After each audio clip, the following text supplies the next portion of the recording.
Olá, turminha, tudo bom? Que bom falar com vocês, bom retorno às aulas. E a partir de agora iremos fazer uma revisão sobre o nosso conteúdo, que fala aí, que trata, sobre a arte indígena, sobre as danças indígenas, que também está no primeiro capítulo do livro de artes, ok?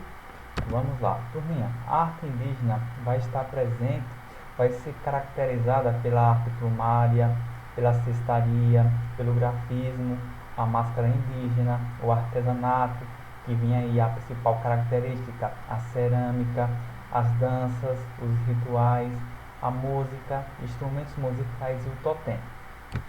Dando início aí, no artesanato vai se destacar a arte plumária. A arte plumária ela é conhecida no mundo inteiro e está presente nos museus mais importantes do mundo, como também aqui no Brasil. Ela é famosa pela sua beleza, pela sua riqueza. Entretanto, todos os grupos têm seu estilo e sua técnica própria.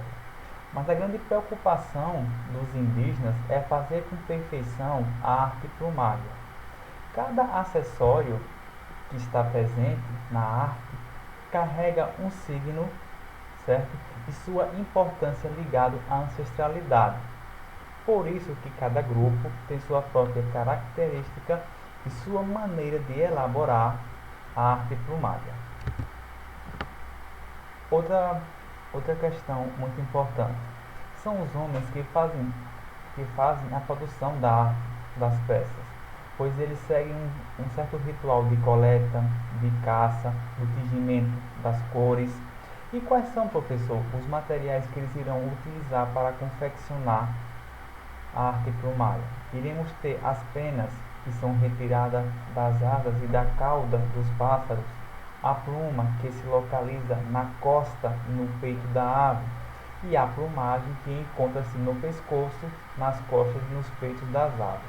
Para fazer a criação da arte plumária, existem dois hábitos em que os índios brasileiros fazem. Primeiro, as tribos dos cerrados costumam fazer peças enormes, como por exemplo as diademas. As tribos civícolas produzem peças mais delicadas, colocam apenas em camadas sobre um pano de algodão. Aqui temos dois exemplos de arte plumária, que também é conhecido como cocá, certo? Aqui também temos o artesanato, que é característica também da arte indígena.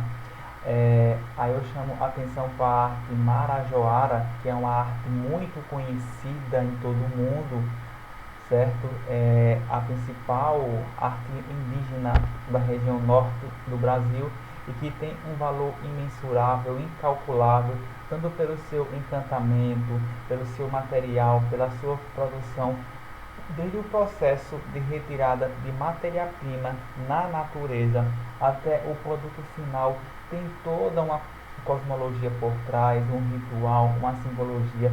Por isso que essa arte ela é então vinculada, conhecida e aberta por todo mundo. Bom, o que é a cestaria? Gente, a cestaria é um conjunto de objetos feito quando se traçam fibras vegetais.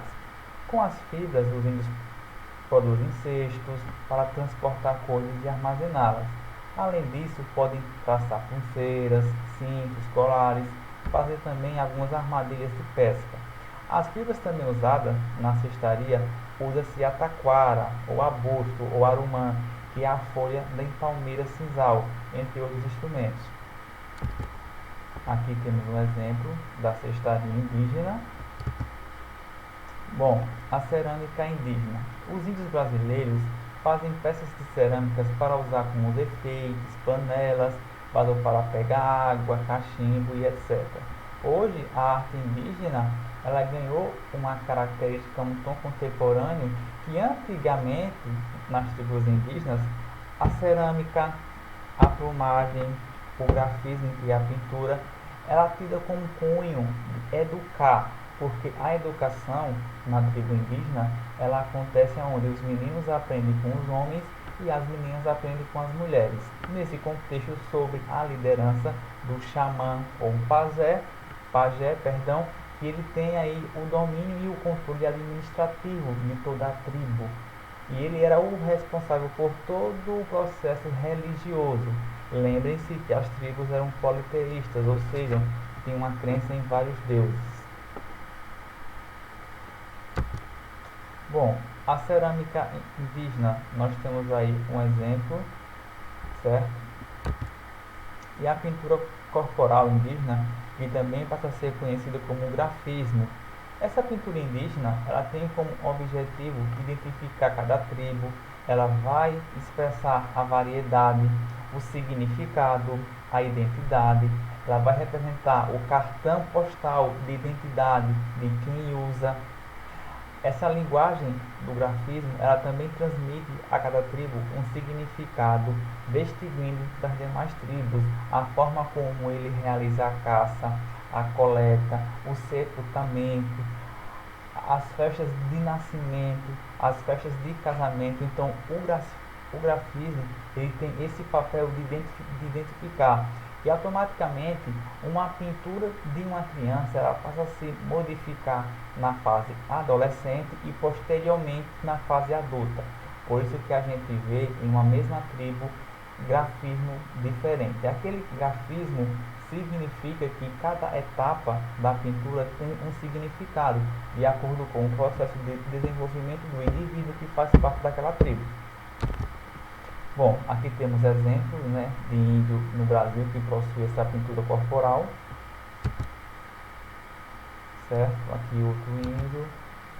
Aqui vamos falar um pouquinho sobre os instrumentos, né, da música indígena, que temos muito. O chocalho, que também é conhecido como maracá, a flauta, o reco-reco, que é feito com casca de tartaruga, as trombetas, a percussão, o sopro e os bastões de ritmo.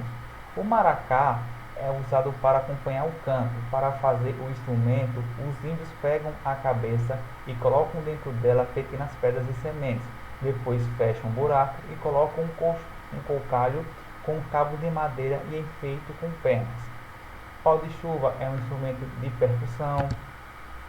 A música indígena ela tem um papel de destaque porque ela vai preservar grande parte de sua tradição e de sua memória. Porque dentro da maioria ainda hoje das tribos indígenas, o fator oral, a oralidade é o fator característico de importância que vai predominar sobre aquela sociedade, certo? A música também ela vai fazer uma celebração e culto às suas próprias crenças, ligação com seus ancestrais, a magia, o procedimento de cura que é muito comum e que hoje a gente na atualidade herdou muito disso. A cura, o banho de ervas, as alimentações, a macaxeira, o genipapo, o urucu são características que foram idênticas de tribos indígenas que nós automaticamente herdamos e usamos cotidianamente. A dança indígena. Então, gente, a dança indígena, cada tribo terá sua própria característica. Terá danças que serão apresentadas só por mulher, outras só por homens. Nesse procedimento, uma arma que o homem usa, a mulher não poderá usar, porque isso aí difere a significação lá para as tribos indígenas dos seres masculino e feminino, ou seja, a espiritualidade. Então, nesse contexto, muitas tribos vão elaborar, dependendo da sua característica, a dança de acordo com o significado, certo? Aqui também temos outra festa de tribo indígena, certo? Agora, eu vou falar de uma que é a dança do toré, que ela vai apresentar várias variações de ritmos e toadas dependendo de cada povo. O maracá, que é o chocalho feito de uma cabeça seca. O ritual do toré ele é considerado um símbolo de maior resistência e união entre os índios do Nordeste brasileiro. Então, por que a dança do toré é importante? Porque ela representa a maior manifestação artística de resistência e união dos índios do Nordeste brasileiro. A gente também estudou sobre ela no nosso capítulo 1 do livro de artes. Certo? Aqui temos alguns nomes: Cariri Chocó, Trucá, Jeripacó, Tiriri, Pataxó, Tupinambá, são tribos indígenas que também apresentam artesanato, arte plumária, a cerâmica e tem todo um contexto de formação e educacional de divisão social, certo, turminha? Bom, o que herdamos de dança indígena que hoje a gente compreende como folclore brasileiro? Nós temos aí o caipós, jacundá, caretê, o cururu, certo? E a máscara indígena. Gente, a arte indígena, ela é produzida pelos povos nativos do Brasil, desde antes e depois da chegada dos portugueses no início do século XVI. Em algumas tribos indígenas, cabe aos índios mais idosos usar a máscara durante os rituais para curar doentes, espantar maus espíritos e até mesmo celebrar casamento e ritos de passagem. Cerimônia na quais os meninos e meninas do grupo passam da infância para a fase adulta, certo? O totem, que hoje muitas pessoas utilizam em casa como um objeto de proteção, que lá na tribo indígena é cultuado como Deus, hoje as pessoas que eu vejo, pessoas que são cristãs, mas têm em casa esse amuleto como significado de afastar mal espíritos. É muito comum isso em regiões ribeirinhas, principalmente aqui na região do Maranhão, Piauí e, consequentemente, toda a região norte do nosso Brasil. Bom, turma, esses adereços indígenas que hoje a gente vê em lojas, vê em alguns locais históricos, remete à característica de cada tribo. Entretanto, cada adereço indígena que é utilizado em um ritual, em uma festa de passagem, em uma cerimônia, tem um significado. Esse significado está atrelado ao processo de educação e desenvolvimento da tribo indígena.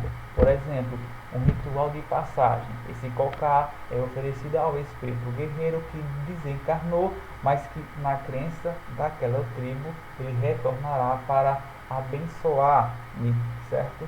Aquela comunidade. Por exemplo, uma festa de casamento. Aí temos os adereços, passam a se modificar de acordo com a característica do índio e da Índia. Aí quais são, professor, esses objetos? Madeira, sementes, coco, dente, conchas, garras. Eles vão utilizar esses objetos que a natureza oferece e vão reutilizar, e hoje a gente passa a compreender como manifestação artística, ou seja,